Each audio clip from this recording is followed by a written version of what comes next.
if you're making less than 100K, you have a problem. I was like, okay, he's know what he knows like what he's speaking about. Now I'm not making 100,000 a month, but I'm telling you now, my daily goal is to make 100,000 rand a month. Like I go out there with that energy of making I love it. 100,000 a month. I love it. And I think that's what he also intended, that Yeah. he would spark the or he would ignite Yes.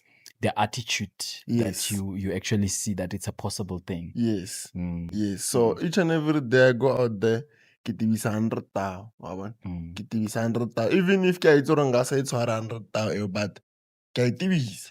Ke tlo e tshwara. yeah. Ke tlo e dira because I can see the potential of making that 100K a month. Yeah, there's businesses, man, making more 2 million a month. Yeah. No, I love that. That's how I viewed. But And I mean black businesses, like on a le mapara a batho ba bantsho running black businesses, making guap like too much money. Yeah, so it is possible. None of majita ke a tsebang a ile gore ke hotse le bona ba ile gore ba ira Zaka. Yeah, Zaka Street Zaka. Sing total. I see bakgotsi ba bokhetha ke. No, man, no. Nah, sharp on to the straight.